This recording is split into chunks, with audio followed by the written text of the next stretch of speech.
ဒီနေ့မှာတော့မျက်လုံးအားကောင်းစေဖို့သွေးအားနည်းတာကိုကာကွယ်ဖို့နဲ့အစာရှည်စနစ်ကျန်းမာစေဖို့အတွက်ဖယုတ်ညင်းကိုဘသူတွေပို့စားတယ်လဲကိုဝင်ဆောင်မိမိတွေနဲ့အသားရည်ကြည်လင်ခြင်းတဲ့သူတွေအတွက်ကရောဘလို့အကျိုးကျေးဇူးတွေရနိုင်မလဲ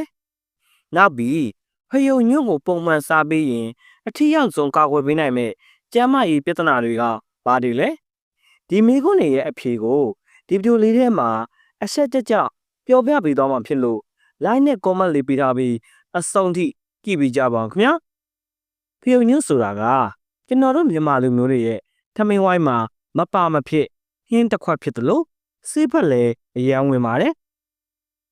အထူးသဖြင့်အခုပြောပြမယ်ကျမအေးလိုအပ်ချက်ရှိသူ10မျိုးအတွက်ဖယုတ်ညွန့်ကတဘာဝစေတလပါပဲဘသူလဲဆိုတာကိုကြည့်လိုက်ရကြအောင်ခင်ဗျာ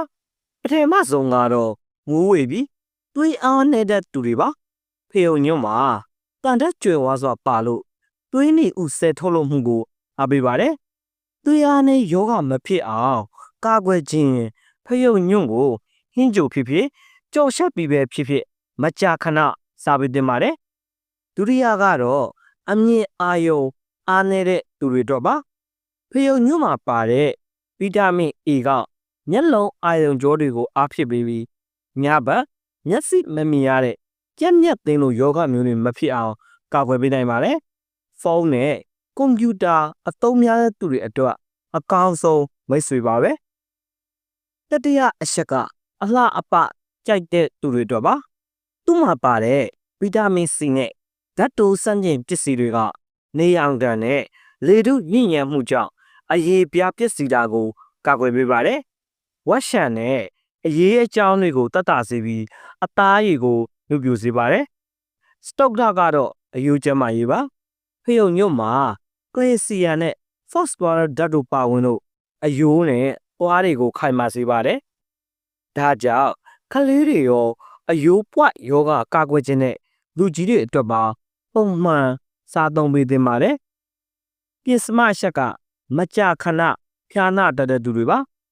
ရာသီဥတုအပြောင်းအလဲမှာတုတ်ကိုနှီးနွယ်တယ်ဆိုရင်ကိုခံအားနည်းလို့ဖြစ်ပါတယ်ဖယုတ်ညွန့်ရဲ့အာဟာရဓာတ်တွေကကိုခံအားစနစ်ကိုညှင့်တင်ပေးလို့ယောဂပိုးမွားတွေရန်ကနေကာကွယ်ပေးနိုင်ပါတယ်စထမအချက်ကတော့ဝမ်းရှုပ်တတ်သူတွေပါဖယုတ်ညွန့်မှာအမြင့်တက်ဖိုင်ပါများစွာပါဝင်လို့ဥလန်းချောင်းလှုပ်ရှားမှုကိုကားစေပြီးဝမ်းမှတ်စေပါတယ်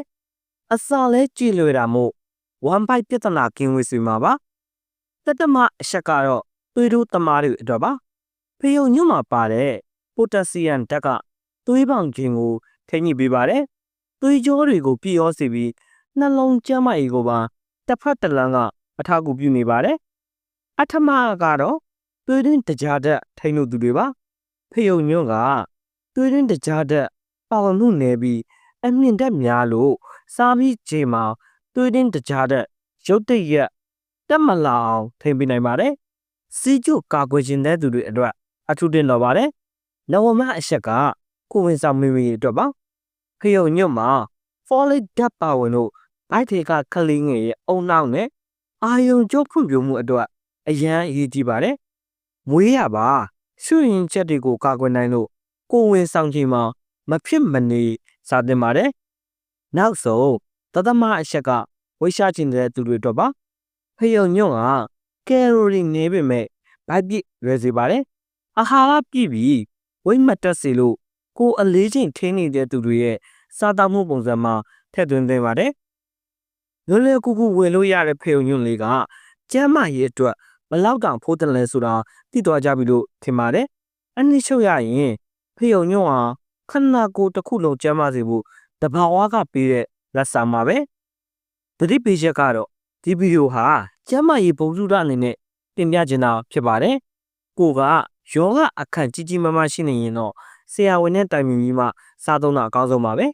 ဒီဗီဒီယိုလေးကအကျိုးရှိတယ်ဆိုရင်တငယ်ချင်းတွေကိုပါပြန်လဲမျှဝေပေးဖို့မမေ့ပါနဲ့အောင်နော်နောက်ထပ်လည်းကျမ်းမာရေးဗဟုသုတတွေတင်ဆက်ပြီးတော့မှဖြစ်လို့ channel လေးကို subscribe လေးလုပ်ထားကြပါနော်အားလုံးပဲကျမ်းမာရှင်လန်းကြပါစေခင်ဗျာ